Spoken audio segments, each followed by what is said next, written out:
হয় চাওক যে ঢিঙত যি নাবালিকাৰ লগত যি আচলতে জঘন্য যি কাণ্ড সংঘটিত হৈছিল তাৰ পিছতে ৰাজ্যজুৰি প্ৰতিবাদৰ ঢৌ উঠিছিল আৰু অৱশেষত পুৱতি নিশা যি অভিযানকালত আৰক্ষীয়ে অভিযান চলোৱাৰ সময়ত পুখুৰীত পৰি আচলতে সলিল সমাধি ঘটে যি অন্যতম অভিযুক্ত তফাজুল ইছলামৰ। আৰু এই মুহূৰ্তত যিহেতু ইয়াতে স্থানীয় ৰাইজসকল আছে, মই জানিবলৈ বিচাৰিম যে ৰাইজে প্ৰতিবাদ সাব্যস্ত কৰিছিল যে যি অভিযুক্ত আছিলে অভিযুক্ত উচিত শাস্তি বিহা হওক, এনকাউণ্টাৰ কৰা হওক, কিন্তু সলিল সমাধি ঘটি মৃত্যু বৰণ কৰিবলগীয়া হ'ল তফাজুল ইছলামৰ। কি ক'ব আপোনালোক? এইটোৱে ক'ব বিচাৰোঁ, তেখেতে যোনটো মৃত্যু বৰণ কৰিছে এইটো একদম বহুত সাধাৰণ। এজন ধৰ্ষণকাৰী হিচাপত তেওঁ যোনটো মৃত্যু পাইছে এইটো বহুত সাধাৰণ মৃত্যু। এই মৃত্যুটো আমি নিবিচাৰোঁ। আমি বিচাৰোঁ যাতে তেওঁ এনেকুৱাকৈ মৃত্যুবৰণ কৰক, তেওঁ কষ্ট পাই মৃত্যুবৰণ কৰক। যোনজনী ছোৱালীক তেওঁলোকে ধৰ্ষণ কৰিছে, তিনিটা দৰিদ্ৰই তিনিটা পাখণ্ডই যোনজনী ছোৱালীক আজিও তেওঁ হস্পিটেলত চিকিৎসাধীন হৈ আছে। তেওঁৰ এখন হাত ভৰিছে, 12টা-13টা চিলাই পৰিছে, ডিঙি ফুলি গৈছে। ছোৱালীজনী কেৱল চকুকেইটা মেলিব পাৰিছে, এতিয়ালৈকে কথা ক'ব পৰা নাই। সেই ছোৱালীজনীয়ে যোনটো শাস্তি ভুগি আছে, আমি বিচাৰোঁ যে সেই দৰিদ্ৰকেইটাই সেই পাখণ্ডকেইটাই তাতছে বেছি শাস্তি ভুগক। এনেকুৱা সাধাৰণ মৃত্যুত সিহঁতে ডিজাৰ্ভ নকৰে, ইয়াতছে বহুত বেছি বেয়া মৃত্যু ডিজাৰ্ভ কৰে। আমি আশা কৰোঁ যে বাকী দুজন আছে, যোনজন ধৰ্ষণকাৰী আছে, এই ধৰ্ষণকাৰীক ৰাইজৰ হাতত গতাক। আৰু পুলিচে যদি তেনেকুৱা শাস্তি দিব নোৱাৰে তেতিয়াহ'লে ৰাইজে মহিলাসকলে তেনেকুৱা শাস্তি প্ৰদান কৰিব। মহিলাসকলে তেওঁলোকক আমি আজিও প্ৰতিবাদ কৰিয়ে থাকিম, আমাক যাতে গতাই দিয়ক, ধৰ্ষণকাৰীক আমাৰ হাতত গতাক, যাতে আমি সিহঁতক এনেকুৱা শাস্তি দিব পাৰোঁ। ধৰ্ষণকাৰীয়ে ধৰ্ষণ কৰিবলৈ বুকু কঁপিব, হাত ভৰি কঁপিব, গোটেই ভাৰতবৰ্ষই মনত ৰাখিব, গোটেই পৃথিৱীয়ে মনত ৰাখিব এনেকুৱা ঘটনা। প্ৰতিগৰাকী আচলতে যুৱতী মহিলাই বিচাৰিছিল যে এই যি নৰধম, এই নৰধমক এনকাউণ্টাৰ কৰিব লাগে। আৰু যিহেতু যিগৰাকী নাবালিকাক এই যি তিনি পাখণ্ডই যি জঘন্য কাণ্ড সংঘটিত কৰিছিল, যেনেদৰে নাবালিকাগৰাকীয়ে চিঞৰ বাখৰ কৰিছিলে সেই যিটো সময়, সেই সময়ছোৱাত এনেধৰণৰ চিঞৰ বাখৰ কৰি মৃত্যু হোৱাটো বিচাৰিছিল অপৰাধীৰ, কিন্তু সলিল সমাধি ঘটি মৃত্যুবৰণ কৰিলে। অভিযানকালত আৰক্ষীয়ে যিহেতু অভিযান চলাইছিলে, সেই অভিযানকালত এই যি তফাজুল ইছলামৰ মৃত্যু ঘটে, কিন্তু সেই মৃত্যু ৰাইজে বিচাৰিছে যে কঠোৰ শাস্তি হোৱাটো বিচাৰিছিলে।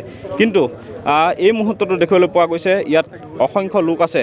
মই আপোনাৰ ওচৰলৈ আহিছোঁ, যিহেতু আপোনালোকৰ উদ্যোগতে ইয়াত নাৰী সমাজ একত্ৰিত হৈছিলে, ৰাজ্যজুৰি প্ৰতিবাদৰ ঢৌ উঠিছিলে, কি ক'ব? হয়, ঢিং আঞ্চলিক ছাত্ৰ সন্থাৰ আহ্বান আছিলে আৰু এই আহ্বানৰ প্ৰতি স্বতঃস্ফূৰ্ত সঁহাৰি জনাইছে নাৰী সমাজ আৰু ঢিংবাসী ৰাইজে।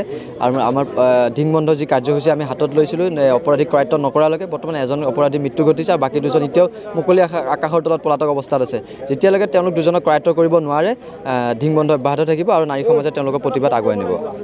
আমি পুনৰ জনাব বিচাৰিছোঁ যে ঢিং আঞ্চলিক ছাত্ৰ সন্থাই যিহেতু এই যি নৰধম তিনিটাক কৰায়ত্ব কৰিব নোৱাৰা পৰ্যন্ত অনিৰ্দিষ্টকাললৈ ঢিং বজাৰ বন্ধ ঘোষণা কৰিছিল, এতিয়াও অব্যাহত থাকিব।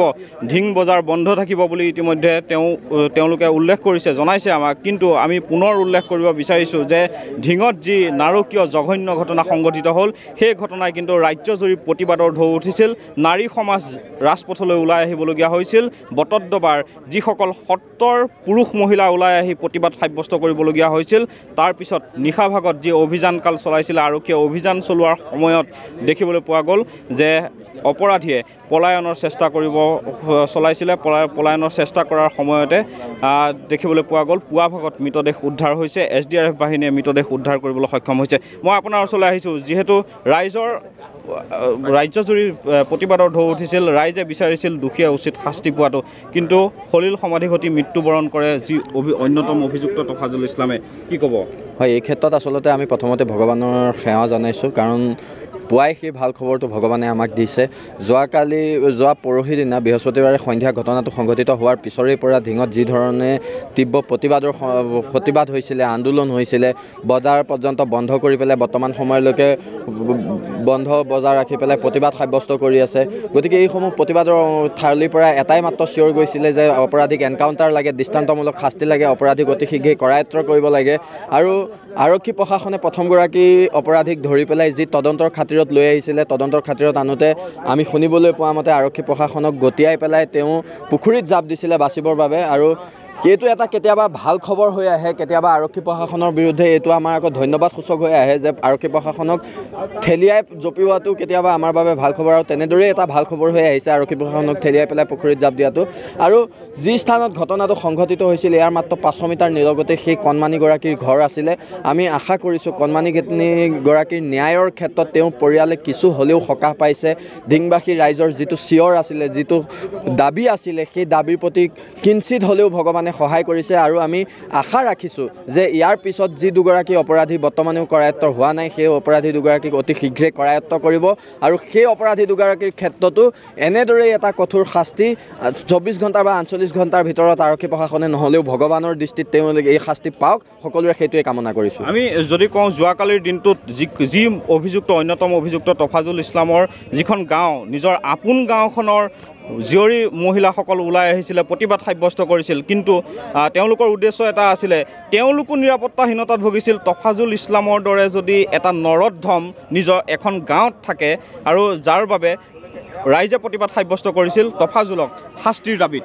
হয়, এই ক্ষেত্ৰত আচলতে আমি সেই গাঁওবাসীক ধন্যবাদ জনাইছোঁ। অপৰাধীৰ মানসিকতা যেতিয়া চিনি পোৱা যায়, সেই অপৰাধীক প্ৰতিখন গাঁৱৰ আৰু প্ৰতিগৰাকী নাগৰিকলৈ আমাৰ অনুৰোধ, যাৰ মনত অপৰাধ দেখিছে, আপুনি ড্ৰাগছৰ প্ৰৱণতা দেখিছে, এনেধৰণৰ মানসিকতা দেখিছে, তেওঁলোকক আমি সামাজিকভাৱে বৰ্জন কৰিবলৈ আমি আহ্বান জনাইছোঁ। কাৰণ কিহৰ কাৰণে এই সমস্যাটো কেৱল সেই তফাজুলৰ দৰে এগৰাকী ব্যক্তিৰ চৰিত্ৰৰ কামনাৰ বলি হয় সেই স্থানীয় মহিলাসকল। গতিকে সেই মহিলাসকলে নিজৰ নিৰাপত্তা সুনিশ্চিত কৰাৰ দাবীত প্ৰতিবাদ কৰিছিল। আৰু এই ক্ষেত্ৰত আমি ড্ৰাগছৰ যিসকল বেপাৰী আছে সেইসকলৰ গাঁওবাসীলৈও আমি অনুৰোধ জনাইছোঁ, আপোনালোকেও ড্ৰাগছৰ ক্ষেত্ৰতো এনেকুৱা এটা ব্যৱস্থা লওক, আপোনালোকো ৰাজপথলৈ ওলাই আহক সেইগৰাকী ব্যক্তিৰ বিৰুদ্ধে, আৰু ৰাইজক জনাই দিয়ক যে আপোনালোকে অপৰাধীক প্ৰশ্ৰয় নিদিয়ে, আৰু সেই অপৰাধীৰ ক্ষেত্ৰত আৰক্ষী প্ৰশাসন তথা ৰাইজে ব্যৱস্থা ল'বলৈ সদায় উদ্যত থাকিব।